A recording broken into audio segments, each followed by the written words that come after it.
Hello and welcome back to Cute Tiger. Just joking. Hey, how's everyone doing today? It may sound a bit weird, but I've been working all day. And it really doesn't really affect much. So how's everyone doing today? We are reading Raincheck again. The mystery tiger stuff that's going on at the moment. Well, so what have we done? Actually, what have we done? We are figuring out that there's weird things going on, like drug addicts within the hotel, as well as a mysterious Ro, who may or may not be a stalker. Yeah. So let's get to it. Accepting the paper, I instantly noticed numerous markings and circles on it.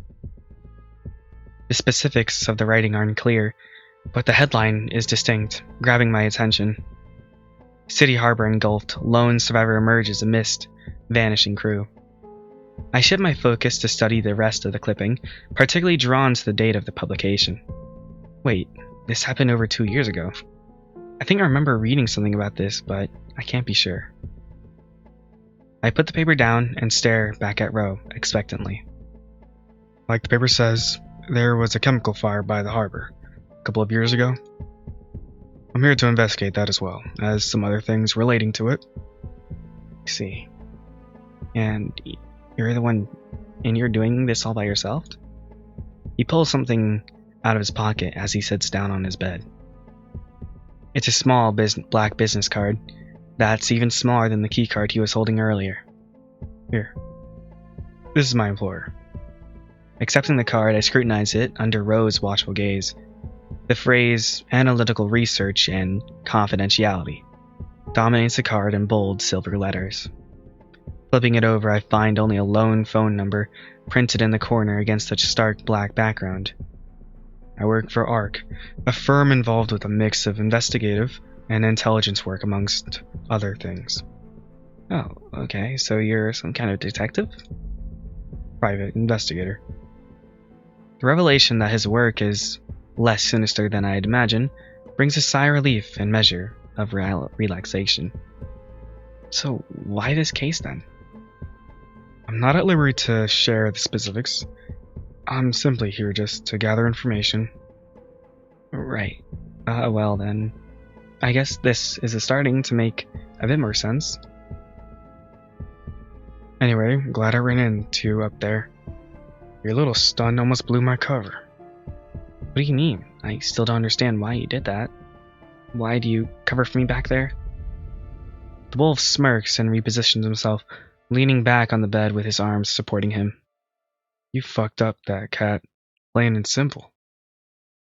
I suddenly feel embarrassed, and my face heats up at his blunt remark. There's no way you would be able to avoid a trip to the station. Particularly with that as hard-ass bear leading the charge. There's some venom in the way you said that. I guess, but how did you know I was attacked? Did you see it happen? Actually, no, I didn't. Call it an educated guess. I noticed the cat prowling around the casino earlier. He moved towards the poker table, then veered away unexpectedly. Plus, I don't like the way he's looking at me. You don't look like the violent type. You're stop. Rose stops mid-sentence with a cheeky smirk. Sophisticated. I shoot Ro a disapproving glare, but he's too busy chuckling at his own joke to notice. He's fat. Hey, this isn't funny, you know. I was just attacked. I gesture towards the hastily made bandage around my tail, grimacing as I attempt to move it. As he stares at my injury, his smirk gradually dissipates into a more stern look. I know, but you're fine, aren't you? I've seen plenty of guys your size, and I don't think any of them would have lost to someone like that. And what you do earlier? Punch him in the gut? My eyes shift from Ro to the floor. No, I was pinned down, so I kicked him off me. Ro nods at me, as if he had anticipated that very answer. Not bad. No, it is. I thought I almost killed someone. He scoffs at me, shaking his head. You can't kill someone with just a kick to the chest. I'm unsure if what he said is true, but I ignore it and press on with my questioning. Fine, but why does it matter to you, though? Why did you cover for me back there? It doesn't, and it doesn't.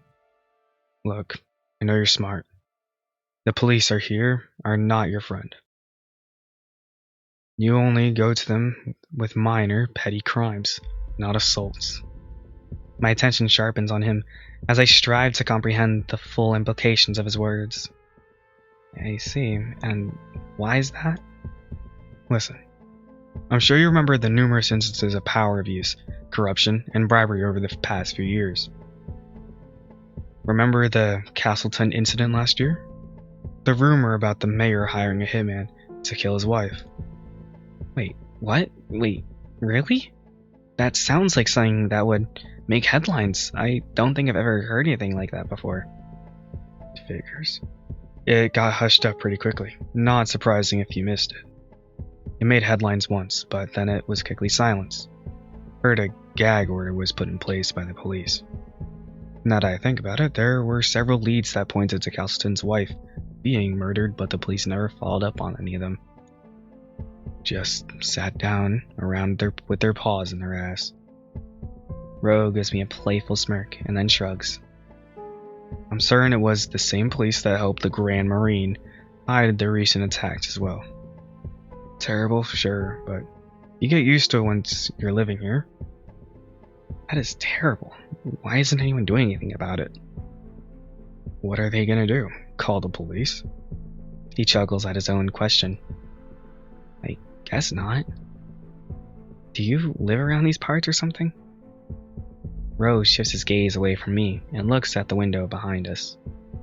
Used to, but I moved to the city next over around the time shit got bad. As for what happens here, I don't give a fuck. There's a bitter undertone to his words as he speaks. His attention snaps back to me, and his unblinking gaze locks onto mine with an intense, unsettling focus. But what does matter is if you had gone down to the station. Believe me, if they had started interrogating you, they would have eventually found out about me somehow. Obviously, I can't afford to have any complications in keeping my presence hidden. So, he can't have his cover blown. Is his investigation somehow related to the police? Okay, I guess, but that makes sense. Why not tell me at the casino? No, that's a fair question. I guess you still haven't caught on then. What do you mean? The city is riddled with undercover police informants, especially in sleazy places like the casino. We're lucky we didn't bump into any earlier, but still. Not to mention this being bugged with hidden mics and cameras in places you least expect it. I made sure to do a complete sweep of this room to ensure its complete safety. He rises, retrieving his newspaper clipping from me. I trust you won't tell anyone about this? His tone softens noticeably. I hesitate, contemplating the seriousness of the information. Yeah. An awkward pause follows as I look at Ro, uncertain. So, what now? Back to your room. Stay indoors. I'd recommend avoiding the casino for the rest of your stay here. I can't argue with his logic, but the thought of being alone and confined in my room for the rest of the trip isn't exactly thrilling. I frown at the idea of being on my own. After today's events, everything seems unsettling, especially considering the state of the city. I guess so, but it's a bit worrying being alone after all this. You're scaring this. He takes out his phone and flicks it over to an app that displays a bunch of QR codes. The wolf taps on one of them, and it quickly enlarges, covering the entire screen. This is a temporary proxy to contact me in case something happens. What's a temporary proxy, and how does it work?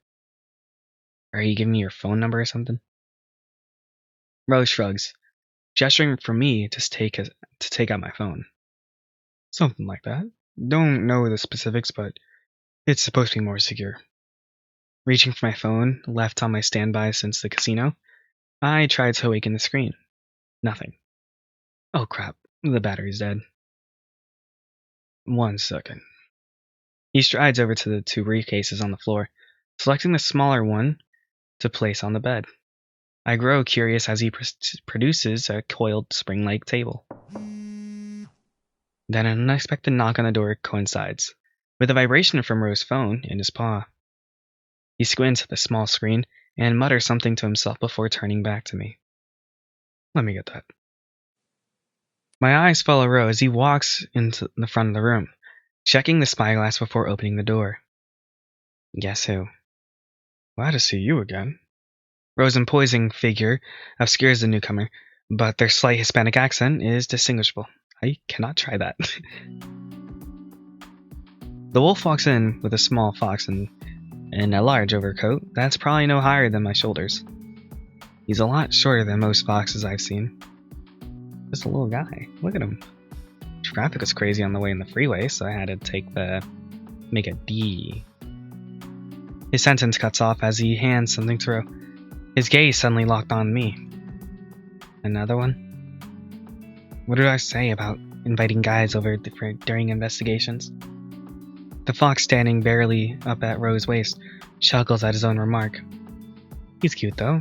Which app did you use this time? What the hell is this fox talking about?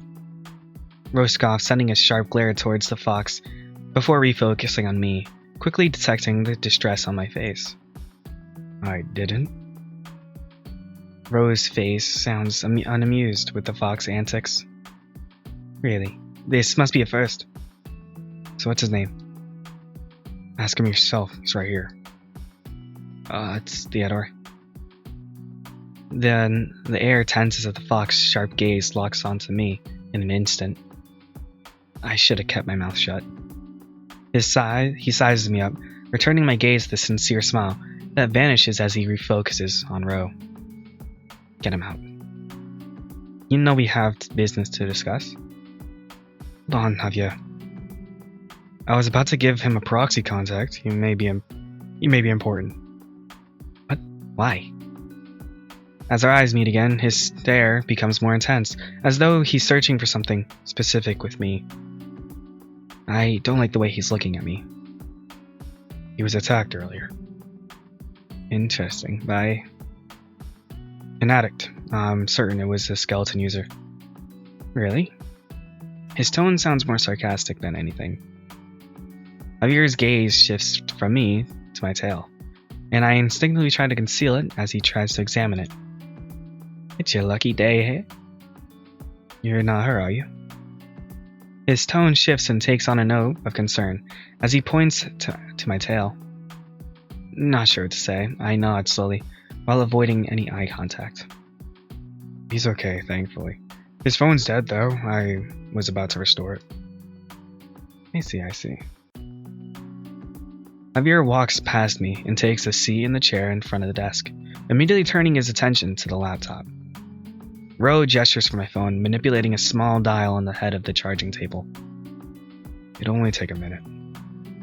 I cautiously hand him her phone, which he plugs into a nearby outlet, using the cable. As the conversation lulls, I take this opportunity to speak up. So what exactly is a proxy contact? The fox immediately turns to face me from his seat. A proxy contact is an encrypted link between two devices, leveraging strengths of the 7G cellular networks. Essentially, it sets up a private communication link between you two. Though this link can be terminated between either party at any time due to artificial intelligence capabilities of 7G. This nerd! The only drawback is that it'll also terminate if both parties are too far from the same nearest cell tower, since 7G signals cannot circumvent the near-far paradox without it. Should work fine within city limits. You're welcome. The fox rattles off in the information while nonchalantly tapping away at the laptop, as if the words are ingrained in their memory or expertly rehearsed. Ro and I look at each other before he speaks up. He's always like this. I'm about to ask something else, but my phone comes alive. Here. He hands me back my phone, with it being charged at a whopping 97 in the past couple of minutes. My eyes widen in amazement. What the hell? That was fast. Graphene embedded universal charging cable. Charges most phones to full in less than 5 minutes. Yo, like him. Quit it. Okay. I try my best to ignore their exchange and unlock my phone and ready the camera app for the QR code. You good? Here. He extends forward his screen and I can scan the QR code. My browser pops up briefly before returning back to the home screen, displaying a new app. Press that contact me. Do so if you're in danger or witness something odd. Okay, do you mind if I try it out now? Rose sighs, shooting me a mildly annoyed look, as if he's not looking forward to whatever is about to happen. Alright. I tap on the app and Rose's phone immediately starts vibrating, with such intensity that he struggles to muffle it with his paws. God. That only happens the first time the connection is established, so don't worry about that for you. There is also no way to disable that. Okay, noted. A quick glance at my phone reveals an unusual notification. On closer inspection, it's 2 unread messages from earlier, unattached to any phone number. It only becomes clear that they must have been sent when my phone had died, and only just received upon its reboot. I tap on the alert to reveal the first message, an attached message slowly loading. I squint at my screen, unsure of what I'm looking at. My heart drops into my stomach, and I nearly let out an audible cry. Ro notices my panic state and stares at me concerningly. What is it? My blood freezes. Someone snapped a photo at the exact same moment. I kick the cat in the casino. It's blurry, but the details are distinguishable. Could this be from one of those hidden cameras Ro mentioned? I handed my phone to Ro, not wanting to look at the haunting image anymore. He reluctantly takes it from me and studies the screen. Oh my god. What the fuck? That's me. What? Confused, I get a closer look at Ro, and we both look at the image on my phone. Look right there on the left. That's me. Ro points to the far left of the image, where this blurry figure can be seen lurking near a corner of the slot machines. Where the hell was this taken from? Javier comes back around and peers between the gap at Ro and I, trying to get a good look at my phone as Ro naturally lowers his arms for him. Let me see this. Huh. I have no idea. Ironic. Actually, do you mind sending this image to Ro? I'd like to have a closer look at it. Yeah, sure thing. I can do that right now. Ro hands me back my phone as I prepare to forward the image. I remember the other unread text with some hesitation. I open it, unsure of what more I could reveal. Good job. You will pick up your reward tomorrow night by yourself. Or else. 10300 Iridescent Drive. My voice trails off. It feels like there's suddenly a lump in my throat. What? My voice trembles, fixated on the cryptic message before me, unable to look away. I give out a small defeated chuckle as tears start welling up from my eyes.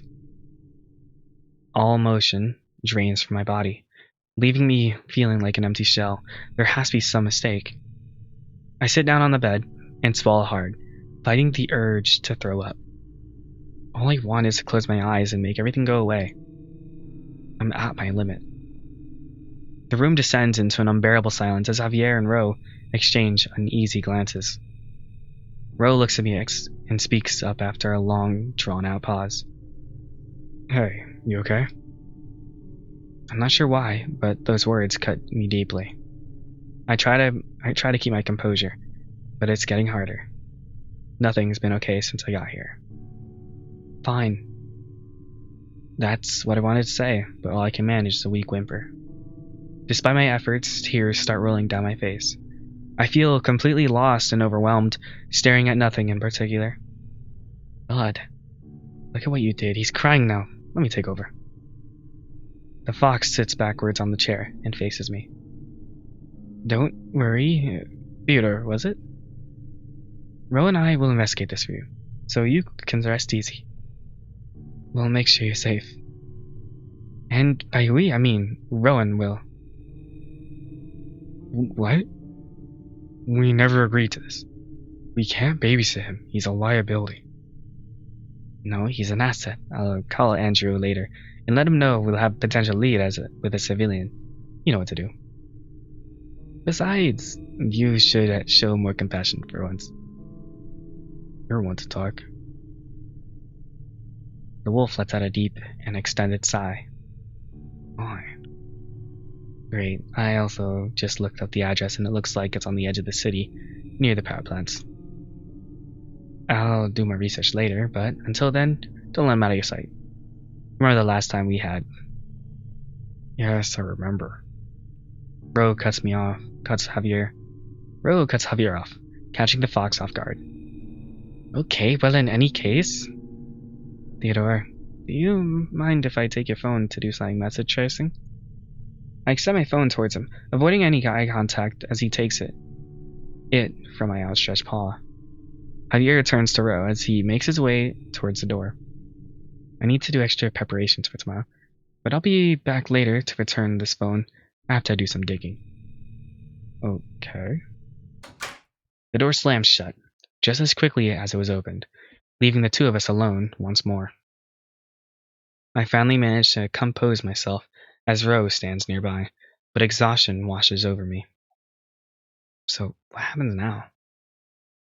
Ro glances away and peers out the window. I don't think he knows what to say either. I lay back on Ro's bed and stare up at the blank, white ceiling. I wish I could just disappear. Hey, I'm sorry. I know you're not thrilled about babysitting me. It's not that. Normally we deal with smaller investigations, but we've been dealing with bigger and bigger cases these few months. This isn't some divorce case where we just look up files. I don't want you to get involved in something potentially dangerous, but there's a lot of factors I'm not sure about. I'll pretend like nothing ever happened. I'll stay in my room and lock myself in the bathroom if I have to.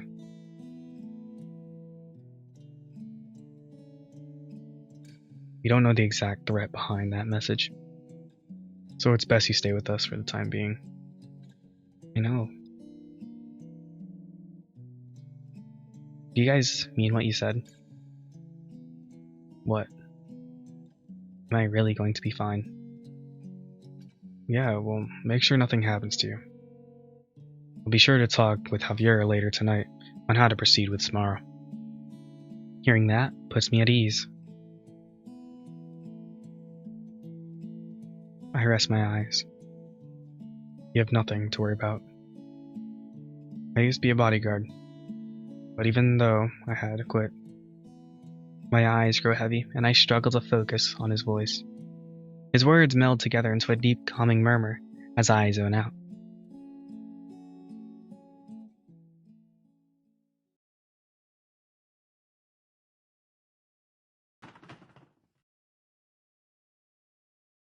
Not too loud. Sleeping. Oops.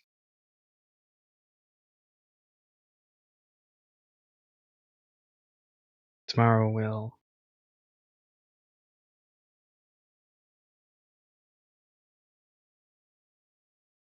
Absolutely not. What if he can do it instead?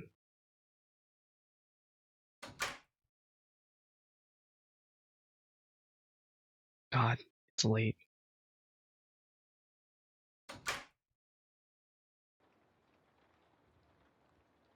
It's dark. Where am I?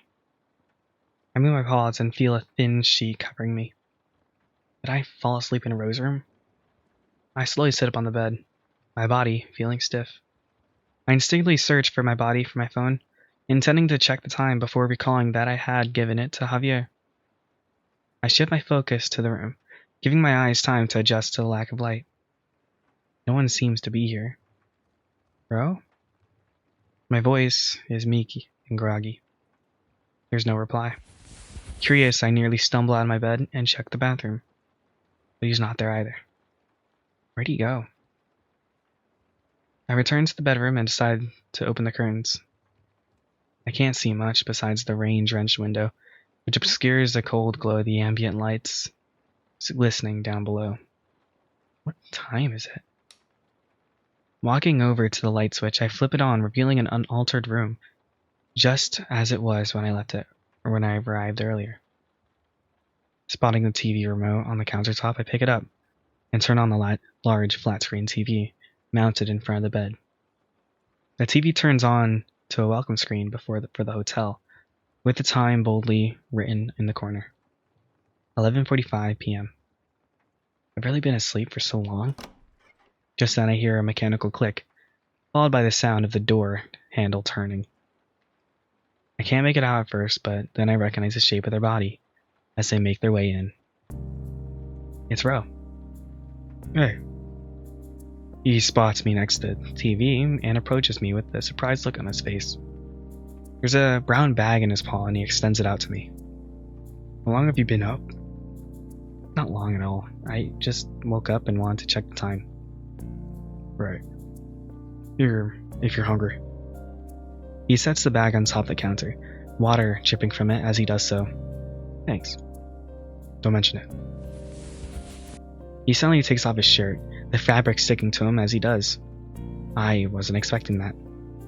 I knew he was toned, but damn. God, I need a shower. This is what I get for leaving my jacket here.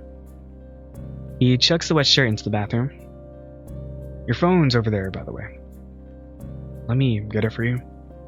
He points to a small black plastic container on the top of the desk, next to his laptop. I watch as he enters a code on the front of the container, opens the lid, and hands my phone back to me. We couldn't find anything from the messages. Whoever sent those to you knew how to stay hidden. You can ask Javier tomorrow about the details if you want. He stops and looks at me more carefully. Speaking of which, we're going to scout out that address tomorrow morning and see how we should proceed from there. Javier and I both agree that this is some kind of trap, so it's best to go early. We need you to come along with us too. Me? But I don't know what. Relax, it's better to have you in our sights in any case something goes wrong. We're not planning on doing anything crazy. Okay, I guess that makes sense. One more thing. As you probably know, Cypress is scheduled for the late afternoon appearance tomorrow, so we'll need to get to the convention hall before the scheduled time. Why so early? I got the convention pass that lets us in. We need to see how they set up. Meaning, we're going to be going backstage. Okay? Great. Make yourself comfortable. Dual sighs and shakes his head. Got to ask, did you want to head back to your room tonight? As per protocol, I can't force you, but I strongly recommend you stay here for the night. Up to you. I sigh in relief and nod in agreement. No, you're right. I don't feel safe being alone in my room. I'm alright. Anything you want to get from your room? Not really. I guess my laptop, but that's okay. I'd rather stay here and take things easy for them tonight. Fair enough. Food's there if you're hungry. I didn't know what you'd like, so I got a burger. Hope you like cheeseburger. I'll be right back. He gestures to the bed and then to the bag on the counter. Something wrong? No, just I'm sorry about earlier. I also fell asleep on your bed. You had a long day. It's understandable. With that, he walks off into the bathroom. spent the next few minutes gazing across the cityscape with the burger in paw. The sound of the roaring water coming from Rose's shower helps ease my mind as I eat. After several more minutes, I finished my food and decided to take a seat on the fancy sofa by the window, attempting to gather my thoughts for tomorrow. I closed my eyes, trying to piece together the meaning of the attack, the text, and the photo. What's this reward? Hey, if you're tired, you can sleep on the bed. I can take the couch.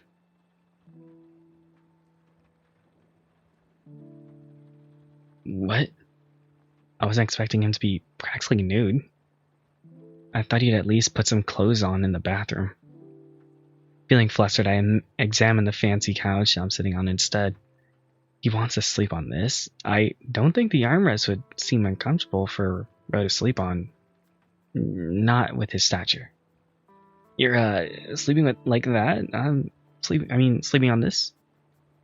Why did I just blurt that out? Yes and yes. Does it bother you? I can put on some clothes if you'd like. It's fine. I was just curious. I need to come up with a reasonable excuse. I thought you'd be cold. Me? Never. My fur is thick and dense. It's the same as yours. Right. I hear Ro pulling something out from the mini fridge as I stare aimlessly at the couch I'm on. Moments go by before I decide to speak up once again. Say, I've been thinking about tomorrow. lay it on me. It's nothing specific. I'm just trying to understand what all this could mean. You and me both. It'll be okay. You know I used to be a bodyguard. I vaguely remember him mentioning this earlier. Right. Yeah, it didn't last long though. Why not? I did my job too well. I may have gone fired due to excessive force. Oh, wow. What did you do? May or may not have thrown someone into a dumpster. I can't help but grin, but with how silly that sounds. Point is, you'll be fine. Promise. He looks over to the now empty food bag and gives me a look. Now get up. You're in my spot. You can go clean up in the bathroom. I'm going to sleep. We got a long day tomorrow. Good night. Oh, good night. As I switch places with Ro, he passes me the clean towel with his paw. I opt not to take a shower, instead deciding to take off my clothes and freshen up with a towel instead. I hope he doesn't mind. Ew. I set my clothes in the bathroom, wearing only my briefs. Stepping back into the room, my eyes adjust to the dark. I can make out a faint silhouette of Ro, laying on the couch, his back facing towards me. He's completely motionless. Is he already asleep? I turn off the bathroom lights and quickly make my way to the bed. I hop in as quietly as possible, trying my best not to wake him up. Hey, one last thing. Did you know you sleep talk? Ro's deep voice echoes throughout the room. His question catches me off guard. Yeah, I used to as a kid. Oh, no, was I earlier? You did, yeah. What was I saying? Ro? Okay. I awkwardly settle into the bed, and the mattress swallows me into its soft embrace. I close my eyes and try to sleep.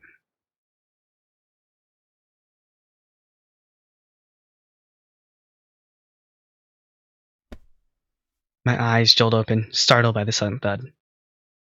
And this is where we'll leave it off for today.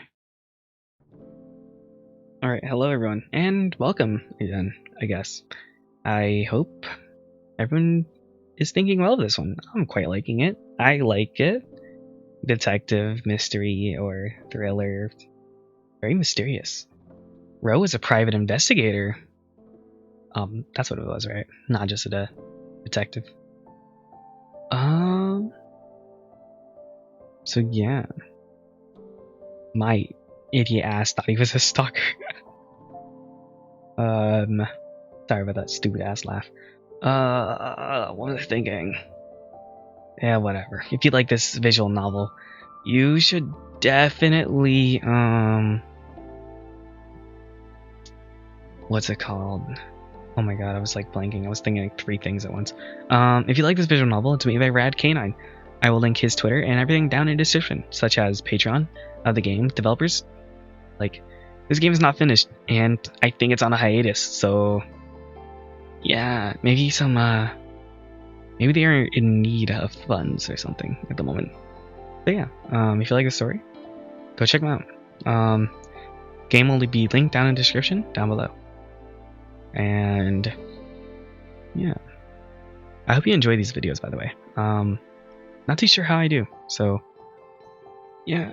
I mean, I started to like my own videos, or like a little bit starting now, and I thought like, if I like my videos, maybe they'll like my videos, since like I'm the biggest critics myself, you know. So yeah, I hope everyone's doing well. Yeah, yeah, this is going great. So, good night, good morning, whatever the time that is for you. Have a good day at work. I hope you enjoyed this video, and I will see you guys later. Bye-bye. See ya.